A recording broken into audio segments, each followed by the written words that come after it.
খানকে ছাড়া real Energy production কি সিনেমা আনতে যাচ্ছে আসন্ন রোজারিতে? শাকিব খানকে যেভাবে বড় গ্র্যান্ডার আনা হয়েছে কিংবা শাকিব খানের ক্যারিয়ারে সবচেয়ে দামি সিনেমাটা দেওয়া হয়েছে, শাকিবেন্দ্রকে বিশেষ উপহার দেওয়া হয়েছে বরবাদের মধ্য দিয়ে, সে কি পারবে আদৌ শাকিব খানকে ছাড়া এসে মাঠে সফল হতে? কি মনে হচ্ছে আসলে? আমি আমার ব্যক্তিগত বিশ্লেষণটা আজকে করবো এবং কি আপনাদেরকে জানাবো। হ্যালো এভরিওয়ান, আসসালামু আলাইকুম। শিমুল আছি আপনাদের সঙ্গে।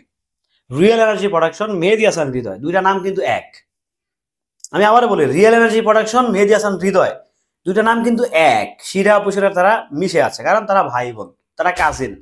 সো সেখান থেকে একটা দারুণ কিছুর সূচনা হয়েছে কিন্তু বরবাদ।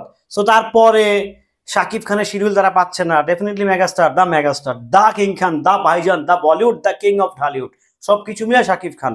সো সেই জায়গা থেকে শাকিব খানের শিডিউল তারা পাচ্ছে না, পায়নি।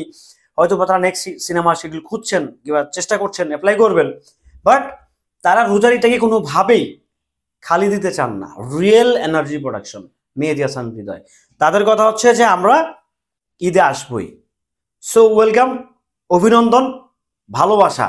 আপনারা ঈদে আসেন, আমরাও দেখতে চাই দ্য মেগাস্টারকে ছাড়া আপনারা কিভাবে আরো কোয়ালিটিফুল কাজ দিতে পারেন। সেটা আমার ব্যক্তিগত চাওয়া। আমার রিয়েল এনার্জি প্রোডাকশন এবং কি আমাদের মেহেদী হাসান হৃদয় ভাইয়ের প্রতি সুন্দর একটা আস্থা আছে। সুন্দর আস্থাটা কেমন, আমি একটু ভেঙে দেই। দেখেন, একজন প্রডিউসারের কাজ কি? সে হচ্ছে সিনেমা প্রযোজনা করবে। একজন ডিরেক্টরের কাজ কি? সে সিনেমা ডিরেকশন দিবে। সে নির্মাতা, সে সিনেমা কি বানাবে। সো রিয়েল এনার্জি প্রোডাকশন কিংবা মেহেদী হাসান হৃদয় শাকিব খানের সাথে কিন্তু চুক্তিবদ্ধ নয়, এবার শাকিব খানও তাদের কাছে চুক্তিবদ্ধ নয়। Okay, so Real Energy Production Shakib খানের ছাড়া আসলে, শাকিব খানকে যদি রেখে আসে কিংবা শাকিব খানকে ছাড়া ঈদে আসে, তার মানে তারা হচ্ছে মানে মহামারী পাপ করে ফেলবে না। তারা আহামরি পাপ করে ফেলবে না, কারণ তা মেহেদী হাসান হৃদয় হচ্ছে ডিরেক্টর, নির্মাতা। আর রিয়েল এনার্জি প্রোডাকশন হচ্ছে কি প্রযোজক। তারা হচ্ছে অর্থ এখানে লগ্নি করবে।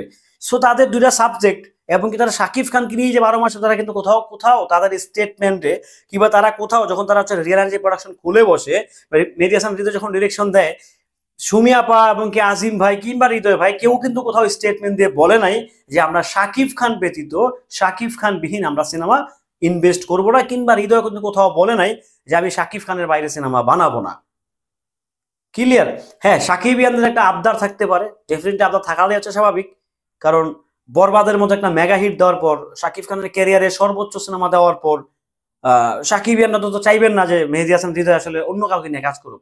বাট যেহেতু দেখেন ভাই, একটা সিনেমা মানে সিনেমা আসলে অনেক বড় কিছু ভাই, সিনেমা অনেক বড় কিছু। একটা সিনেমা আসলে একজন নায়ক একজন নায়িকা দিয়ে কিন্তু পার পাওয়া যায় না। এর পিছনে কিন্তু অনেক শ্রম আছে ভাই, অনেক শ্রম আছে।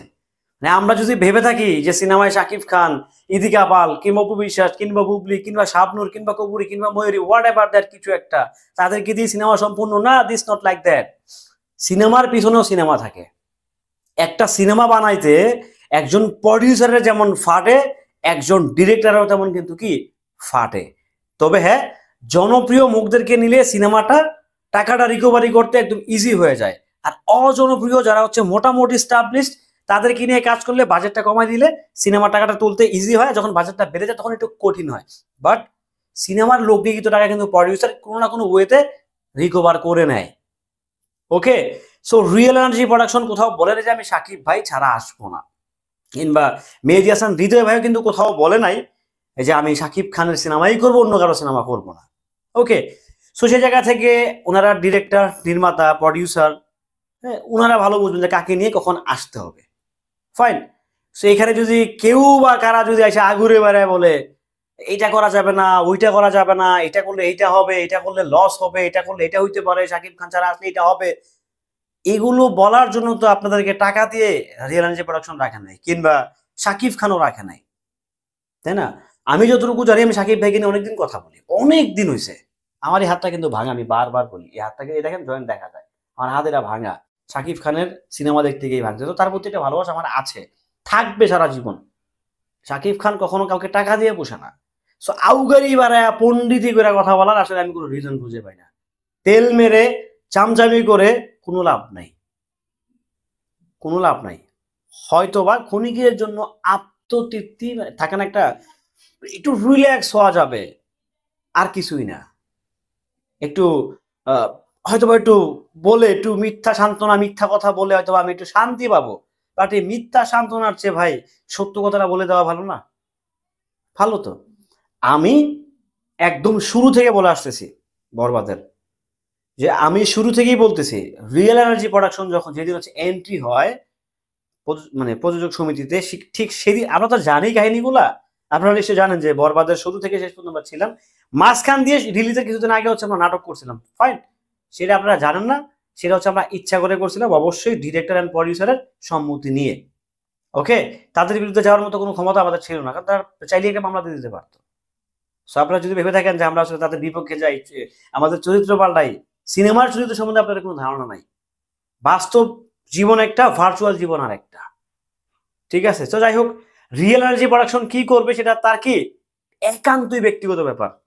আমরা ভক্তরা যারা আছি নাক না গলাই, যেমন আমি আমার কথা বলতে পারি, মেহেদী হাসান হৃদয় কিংবা রিয়েল এনার্জি প্রোডাকশন যতদিন কাজ করবে ইন্ডাস্ট্রিতে, আমি যদি এই ওয়ান লাইনে অ্যাক্টিভ থাকি, আমি যাদেরকে নিয়ে কথা বলবোই। এখন হয়তো অনেকে বলতে পারেন যে আপনারা কয় টাকা দিয়ে তারা হচ্ছে সাইনিং করে নিছে, টাকা পয়সার পরের ব্যাপার, সেটা তো প্রশ্নই আসে না। রিয়েল এনার্জি প্রোডাকশন এবং মেহেদী হাসান হৃদয় সাকিব ভাইকে নিয়ে মাঝে মাঝেই আসবে, সেই জন্য সেই দায়বদ্ধতা থেকেই তাদের সাথে আমি কাজ করতে সম্মতি। তাদের সাথে কিন্তু আমার কথা হয় না, কথা হয়নি, বাট মন থেকে বলছি তাদের সাথে আমি আছি। রিয়েল এনার্জি প্রোডাকশন এবং মেহেদী ভাইয়ের সঙ্গে আমি আছি। উনি যাকে নিয়ে আসুক না কেন, আমাদের মেগাস্টারকে নিয়ে আসুক, যাকে নিয়ে আসুক, হোয়াট এভার, যাকে নিয়ে আসুক, তাদের সাথে আমি আছি। আমি জানি আমাকে এখন অনেকে গোষ্ঠী উদ্ধার করবেন, বসে আছেন গোষ্ঠী উদ্ধার করার জন্য, করতে পারেন, সমস্যা নেই ভাই। আমার চ্যানেল, আমার পেজ, ভালো লাগলে ভাই আমার চ্যানেলে থাকেন, ভালো না লাগলে ভাই আস্তে করে বের হয়ে যান। একটা গালি দিয়ে বেরোতে পারেন, আমার কোনো সে নেই, আপনি একটা গালি দিয়েও বেরোতে পারেন আমার চ্যানেল এবং পেজ থেকে। আপনাদেরকে পা ধরে কিন্তু আমি আসলে নিয়ে আসি না, ঠিক আছে? সো যাই হোক, সবকিছু মিলিয়ে রিয়েল এনার্জি প্রোডাকশন কি করবে সেটা তার একান্তই ব্যক্তিগত ব্যাপার, তার পার্সোনাল ম্যাটার। সো সেখানে আমরা নাক না গলালেও পারি, আমাদেরকে পণ্ডিতি করে আগরে বেড়ায় কথা বলার কোনো কি রিজন আসলে আমি মনে করছি না, আমি নিজেও মনে করছি না। আমি কাউকে জ্ঞান দিতে আসি না বেসিক্যালি।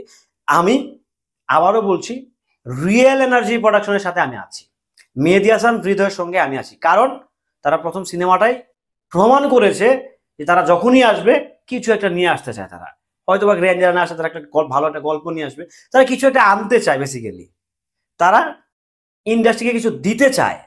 এখন যদি পিছন থেকে কিছু মানুষ যারা ইন্ডাস্ট্রির সাথে রিলেটেড না আসে, তারা যদি পেস্ট লাগায়, যদি এই এই প্রোডাকশন হাউসকে যদি বিদায় করে দেয়, লসটা আলটিমেটলি কার? ইন্ডাস্ট্রির লস তো।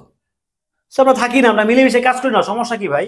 সাকিব ভাই তো আমাদের মেগাস্টার, তাকে নিয়ে তো কাজ হবেই, আনডাউটলি কাজ হবে, আনডাউটলি। আমরা পাশাপাশি অন্যদেরকে নিয়ে কথা বলি না, বললে অসুবিধা কোথায়? হ্যাঁ, তারা যদি আবার সাকিব ভাইকে নিয়ে উল্টাপাল্টা স্টেটমেন্ট দেয়, উল্টাপাল্টা বিবৃতি দেয়, তাদেরকে কি আমি ছেড়ে কথা বলবো? ডেফিনেটলি না। যারা আমাকে চিনেন, যারা আমাকে জানেন, খুব ভালো করে জানেন যে আমার কাছে আগে সাকিব খান, তারপরে অন্য কিছু। ভালো থাকবেন সবাই, সুস্থ থাকবেন। ভিডিওটি কেমন ছিল অবশ্যই কমেন্ট করে জানিয়ে যাবেন।